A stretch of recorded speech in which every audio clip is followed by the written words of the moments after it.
Well, I love where we are these next 4 weeks. If you're new around here, this is a perfect time to join. We're going to be in a series of teachings around the Apostle Peter, and not exhaustively, clearly, because it's just 4 weeks, but we're going to be looking at 4 or 5 big moments, things that he says, some things that he does. And I think what's going to be surprising for some of us is how it's going to hit. I think for some of you, you're going to see some of the things that the Apostle Peter does, some of the things that he says, some of the ways that he responds, and you're going to be like, I'm realizing I'm not quite the dumpster fire I thought I was. And then others of you, you're gonna hear some of the things he says, you're gonna watch some of the things he does, the way he responds, sort of his terminal inconsistencies is the language I like to use, and you're gonna be like, actually, I'm way more of a mess than I thought I was. How come nobody has told me? And we're like, we have been trying to tell you. But here's actually what should be most encouraging for these 4 weeks, I hope, is what we're going to see is in Peter's life. I mean, seriously, as broken as he is, and fractured and frail, and these terminal inconsistencies, if God loved him so much the way he did, and pursued him, and filled him with the Spirit, and used him, I mean, how much more is he apt to do that with you and me? I mean, he loves to use fractured, frail, terminally inconsistent people for his glory. That's just really good news. So we're in John 21 for these next few minutes. And I love that we're in John 21, by the way, because if you weren't here last week for Easter, we were in John 20. And I just, for me, who is a little bit spiritually ADD, I just like that we're just like, next page, John 21. But let me tell you what's happening here. We're going to do John 21 this week, and then in the coming weeks, and there might be a little bit of dissonance for you. In the next few weeks, we're actually going to go backwards. So there's going to be a little bit of going back in his past, but it's fine. It's all Peter, so it's no big deal. John 21. This is where we're going to be. Beginning with verse 1. It says, "After this, now at which you should say." After what? Okay, that's a good question. After this, and let me just frame this for you, just so you know where we're going. Do you ever look at your spiritual life? And I don't love that language. So the reason there's not a demarcation between your spiritual life and physical life. Like, it's not like we should be like, here's what's sacred, here's what's secular, here's my work life, here's my family life, here's church. It's like it's life, right? I mean, all of it is designed to be surrendered to Jesus. But do you ever look at your life, spiritual life, and you think, man, I should be so much further along with the Lord? Am I the only person that thinks that? Like, for example, do you ever hear somebody give their testimony, and hearing their testimony, then you feel like it minimizes your own testimony, where you hear this like really wicked, evil guy, and he's running drugs for MS-13, and he's giving heroin to babies, and then he gets caught and he gets sent to prison, and he's still evil in prison, and he like takes the sharpened, toothbrush, and he like shivs this guy in the neck, and the blood goes everywhere, and it pools on the sidewalk into the face of Jesus, and then an angel shows up, and the guy gets radically saved, and then you're like, I met Jesus at VBS, right? It was the under the sea theme, right? I was 7, and you're like, God, that testimony is so much better.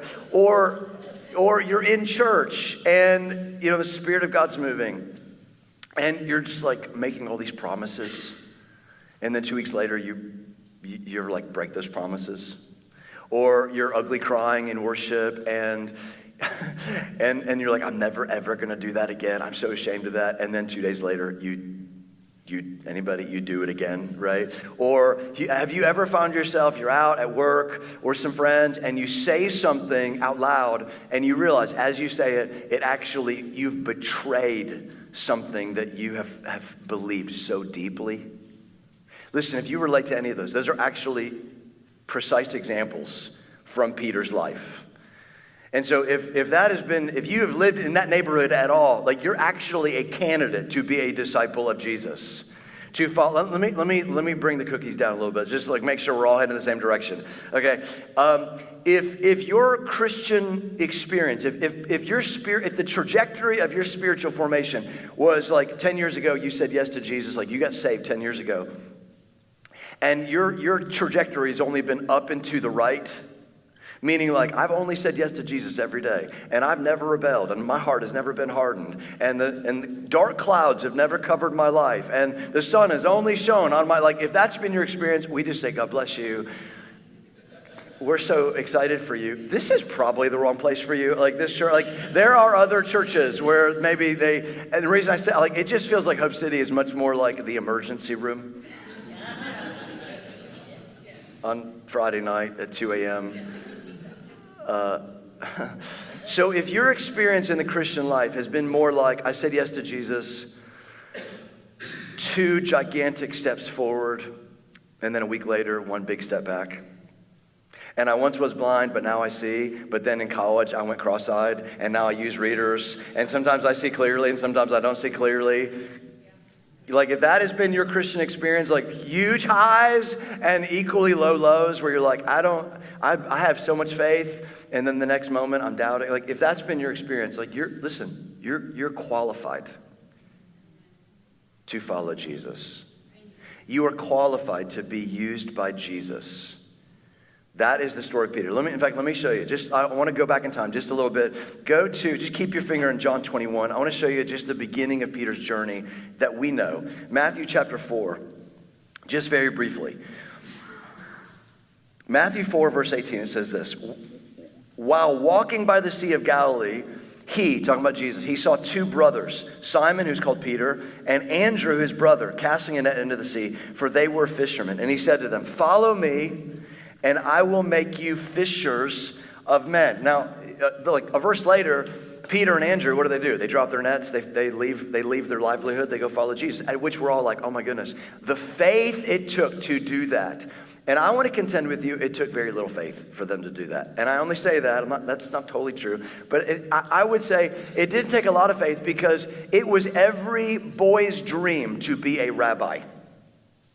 Like, that was the rock star profession, right? And I only say that because every Hebrew boy in first century Palestine, every Hebrew boy would go to Hebrew school. And like toddlers. And the first thing they would do is they would memorize Deuteronomy 6. So if you're like, I can't memorize scripture, like, well, an 8-year-old is memorizing Deuteronomy 6. And encapsulated in Deuteronomy 6 is, and we talked about this, is this prayer for these Jewish people called the Shema. And you've heard it, we talked about it, where it says, "Hear, O Israel, the Lord is one. Love the Lord your God with all your heart and soul." Anybody hear that? Right? And so they memorize that. And then the best of the best of the best of the best of that group of children, they go to the next level, and then they begin to memorize huge portions of scripture, like literally all the Psalms. I know sometimes I'm like, Psalm 119 is really long to read. Can you imagine, like, they're like, I got them all. And then all of the law, 613. And the bulk of the prophets. And then the best of the best of the best of the best of those kids, then the rabbi would come to them and say, I'm going to give you permission to apply to be a Talmudim. I mean, you're not getting invited. I'm going to invite you to apply, and it's a rigorous process. I'm going to give you the okay to apply to be a Talmudim, which is a disciple of a rabbi. And then the rabbi would go to the rest of the children, and he'd be like, sorry, you guys didn't make it. Nice try. Not really. So go home, this is what he would say, go home and learn the trade of your father. Matthew 4, what do we find? Jesus, he comes upon Peter and Andrew, and what are they doing? They are doing the trade of their father. Let me boil this down. Peter, he is a Hebrew school dropout. He is the B team. Like, he didn't make it. Nobody would have known his name. And yet Jesus comes, he invites Peter and his brother, and he's like, drop your nets, follow me. And of course, if you don't have to be a Christian to know some of this stuff. There were major highs in Peter's life. All of us, we can say, yeah. I mean, Peter walked on water. And then God used Peter. He multiplied bread in Peter's hands, and he fed people. And Peter, like, cast out demons and raised the dead. Like, Peter was a boss. But equally, after Peter followed Jesus, he had major lows. I mean, for example, did you know this is like the lowest of low? I think it's maybe the lowest.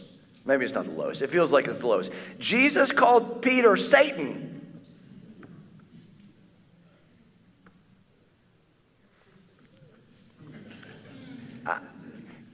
if you've ever wanted a nickname from God where he's just like, you look like a Satan. That's what, and I wish I had more time. My plan was to camp out here, but like, it's just a reminder, like Jesus, he says hard things to us. Like if you're coming into places like this, like I only want to, just nice things over my life. It's like, don't read the Bible. Like the majority of the apostolic letters from the Apostle Paul are corrective. There's one primarily that is like known for encouragement, the book of Philippians. The rest are like, get your act together. Like we want to live lives worthy of the gospel, right? But it's encouraging because Peter's called by Jesus, he's called Satan. He's like, he's like, listen, you don't have to be that though. And then of course, Jesus, later on, Peter would not wash Jesus' feet. And this is a low. He would not wash, Jesus, he would not let Jesus wash his feet. And Jesus is like, well, then you have no part of me. I mean, like, can you imagine a low? You've been chosen by Jesus, and then Jesus is like, well, if you won't let me do this, then you're out. And he's like, no. And then the major low, and this is like, we all know this one. How about the major low? Peter denies even knowing Jesus. He'd walked with Jesus 3 years. And yet he let fear overtake him. And he's like, I don't even know the guy. I mean, can you imagine those lows? And yet here's the good news. Here's the encouragement for you. In spite of those highs, in spite of those lows, and his greatest lows were while he knew Jesus. In spite of that, Jesus is like, but I knew what I was signing up for. I can use your brokenness. I can use your fracturedness. And I'm going to fill you with my spirit. I'm going to use you. Not in spite of you, but because you're made in my image. I'm going to use you to change the world. So with that in mind, okay, with Peter being a Hebrew school dropout, let's go to John 18. I want to show you just give you a little wider context. Let me show you Peter's denial, okay? And then we'll go back to John 21 very quickly. John 18. You guys with me? I'm more excited about it than you are, guys. John 18. Jesus predicted to Peter and the disciples, he's like, guys, it's almost time. I'm going to the cross. I'm going to be arrested. I'm going to be taken to a Roman cross. I'm going to die for the sins of the world. They didn't really understand it. But what Jesus is getting at, he's like, listen, the pressure and the heat is going to build, and all of you are going to abandon me. At which Peter, the loudmouth, is like, I'll never abandon you. I'll go to war for you. I'll cut off somebody's ear for you, which he does. His name's Malchus. He's like, I would die for you. And Jesus, I love Jesus. Jesus is like, okay. This is, by the way, how my wife wins arguments. I'm like building a case. I'm like, this and this. I would never do this. This and this and this. And Amy's like, okay. This is what Jesus does. Peter's like, I would do this. And I'll never do this. And I'll go here. And Jesus is like, well, let's just see. Let's just wait. He's not interested in winning an argument. But let me show you just quickly. John 18, verse 15. It says, Simon Peter followed Jesus, and I compressed some of this. And so did the other disciples. So did another disciple, talking about John. Since that disciple was known to the high priest, he entered with Jesus into the courtyard of the high priest, but Peter stood outside the door. So the other disciple, speaking of John, who was known to the high priest, went out and spoke to the servant girl who kept watch at the door and brought Peter in. The servant girl at the door said to Peter, you also are not one of the man's disciples, are you? He said, I'm not.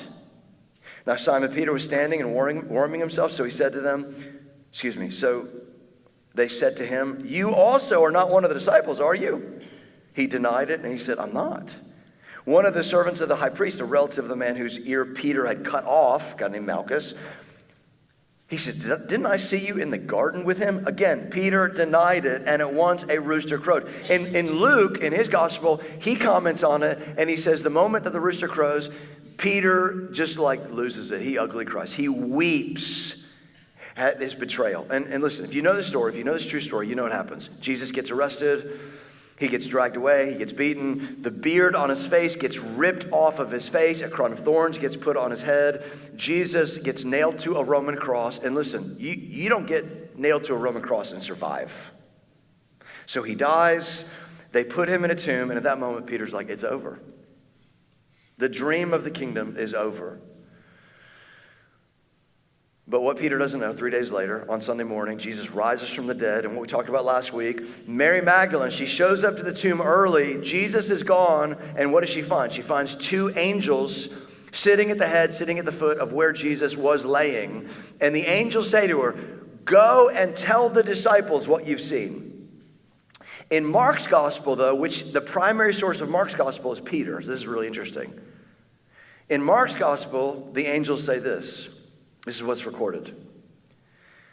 They say to Mary, go and tell the disciples what you've seen. And Peter. Why did Mark leave Peter out? I think the reason he left Peter out is because Peter thought he was out. Peter's like, I've done too much. I've gone too far. Too much has happened. You can't come back from denying the resurrected God, man. You can't. I'm out.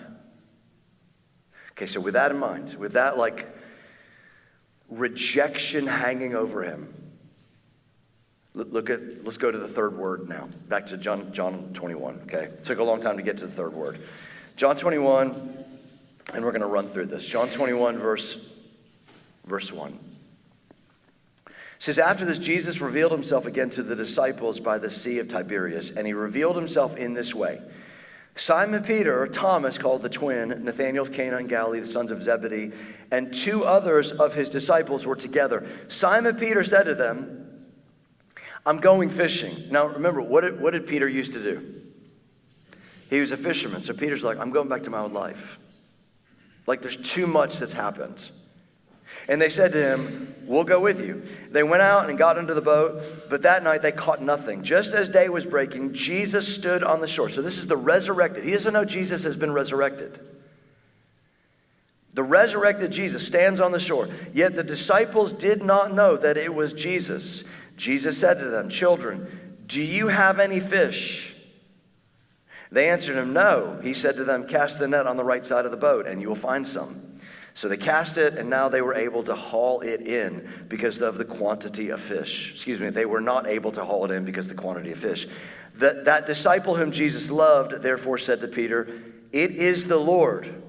When Simon Peter heard that it was the Lord, he put on his outer garment, for he was stripped for work, and he threw himself into the sea. I mean, man, I wish I had time to talk about that.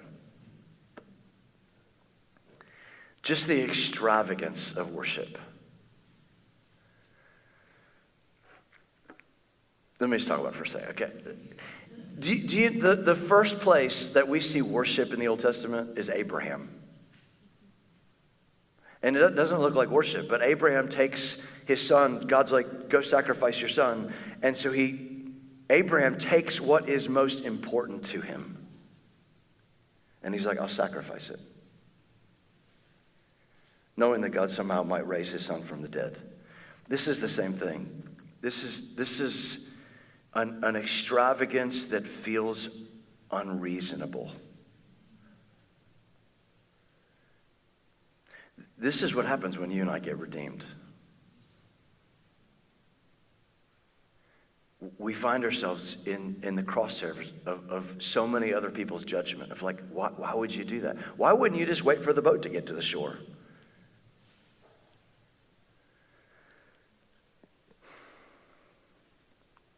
He threw himself into the sea. The other disciples came in the boat,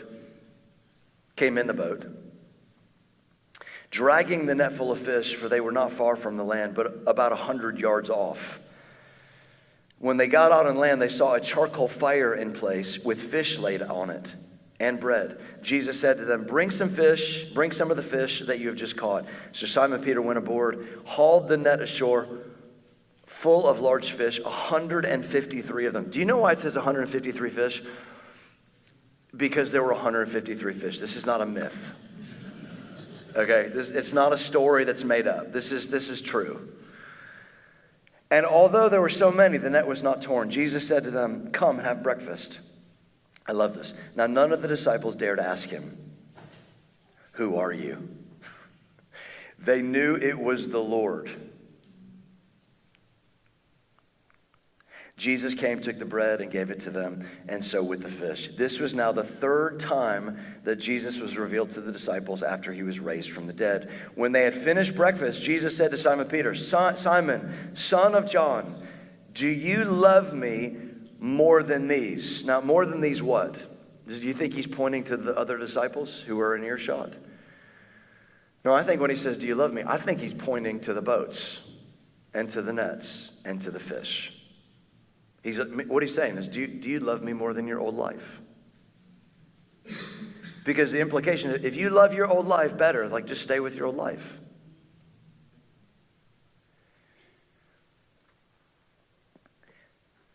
Peter says, "Yes, Lord, you know that I love you more than them." And he said to them, "Feed my lambs." Now listen, let me just be honest. If Peter worked for a church in America, he would have already been fired. I'm not proud of that. But you know what Jesus does? Jesus puts this mug in charge. Like, he's the CEO of this thing. And it's just a reminder, God is not intimidated by your lack of qualifications. He doesn't need you to go to seminary. He doesn't need you to be able to read Greek. He's not, he doesn't look at you and go, "Man, I mean, a lot of zeal, not a lot of information." No, he looks at you and he's like, "If you're willing to say yes, I can use you." In fact, it's your level of brokenness that makes you qualified. And let me say this a different way. If you're coming in the joint today going, "I got my act together. I can't, it's 2 weeks in a row. I came to Easter, and now, 2 weeks, I got a streak going, and I sinned less than I did last week. And I read my Bible, and I'm doing a lot of good things, and I Instagrammed half of it, and people know about it. Like, I'm pretty. Listen, if you're coming in with a self-righteous attitude of like you're doing great, like, those are the kind of things that Jesus opposes. But if you're coming in and you're like, I don't have my act together, that's actually what qualifies you.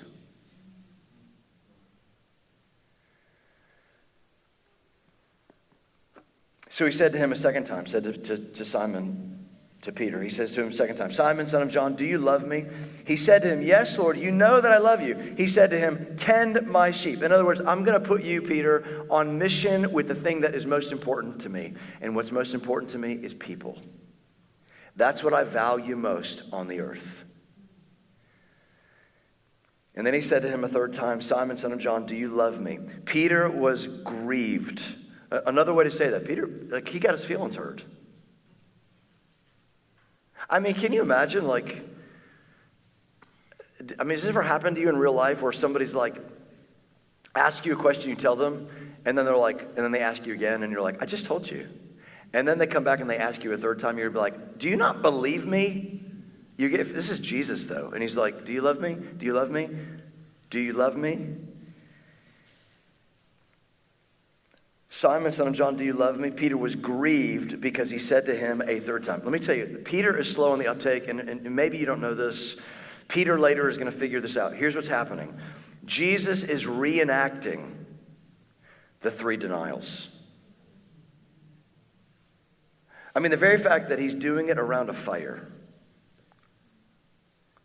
and he's cooking a meal for him.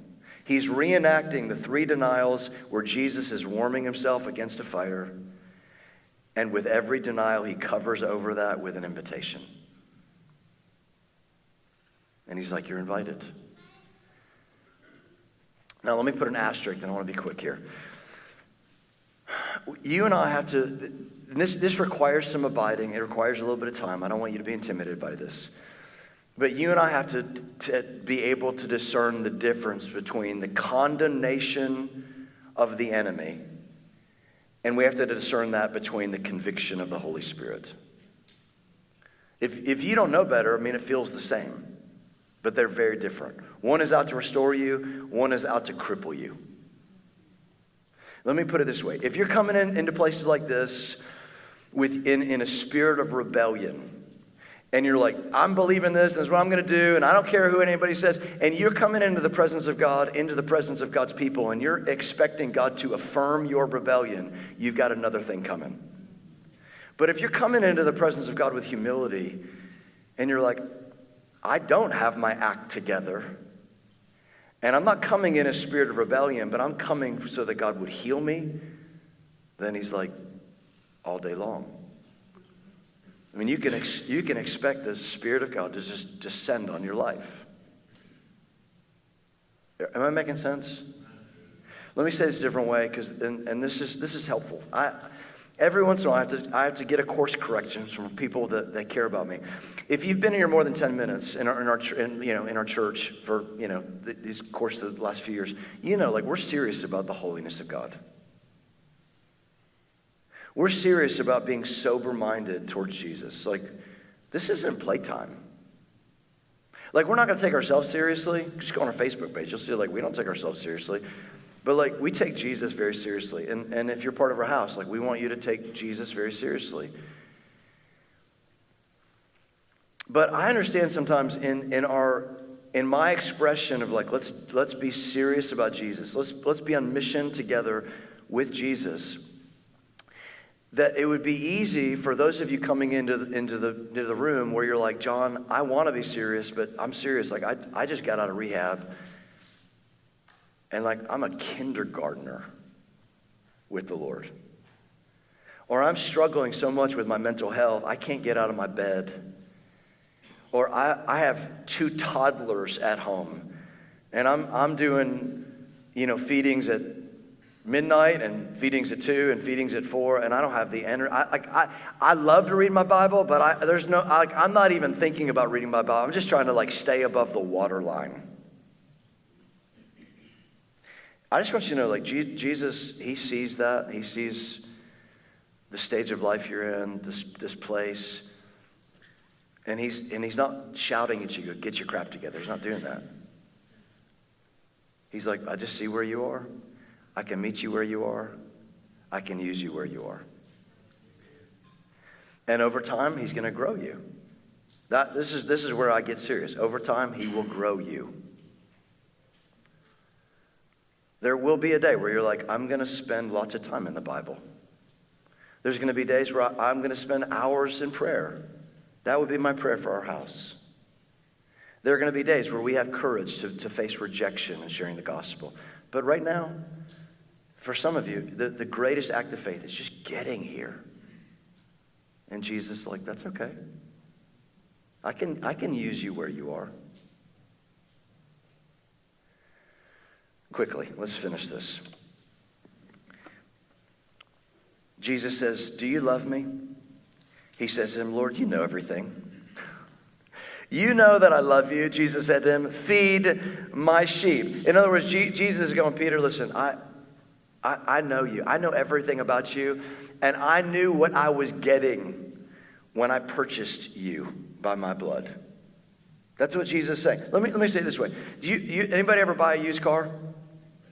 We are a used car family. I don't know if it's proud or we're poor. We've never bought a new car. I don't know. But we have bought lots and lots. In 30 years, we've bought lots of used cars. And every once in a while, we will pony up the 25 extra bucks and get a Carfax on a car. You know what I'm talking about? Because we're like, we're about to spend $10,000 on a car. And so you want to find out, has this been wrecked 3 times? And, and you get it back and you're like, it has been wrecked 3 times and it's been in a flood and a homeless guy got murdered. And it's like, okay, we're not going to buy it. Right? But here's the thing. And you just need to know this. When Jesus calls your name, he's already run the Carfax on you. And this might surprise you. The Carfax reads, lemon, leaks oil, out of alignment. And yet he still pays full price for you. And here's why. This is so important, friends. Your value to God is not tied to your performance. Your value in Jesus has nothing to do with if you read the Bible today. Your immeasurable worth in Jesus is tied to his worth. And so he's like, I died for you. I rose from the dead for you. That makes you valuable. And this is where all the commands flow from. He's like, now I want you to live in such a way to show your value. Do you understand? When we live contrary to our value, it doesn't make sense in light of the kingdom. But for today, some of you, you just need to know your worth is not tied to you. Okay, look at verse 18, and we're going to finish here. And just notice, look at this. Jesus does not give Peter a pep talk. He's not like, I know you feel like you are a failure, and I know that you're just a cosmic screw up. Jesus does not go, hey, Peter, this is what we do, right? We lie to people. We're like, listen, you're good enough, and you're smart enough, and doggone it, people like that would be a lie. Like, he doesn't do that. Jesus is like, your value is in me. Like, this is why you matter. So he says this, truly, truly, I say to you, Peter, when you were young, you used to dress yourself and walk wherever you wanted. But when you are old, you will stretch out your hands and another will dress you and carry you where you do not want to go. This he said to show by what kind of death. He's talking about Jesus, or Peter would be crucified. In fact, he would be crucified upside down, according to church history. This he said to show that by what kind of death he was to glorify God. And after saying this, he said to him, follow me.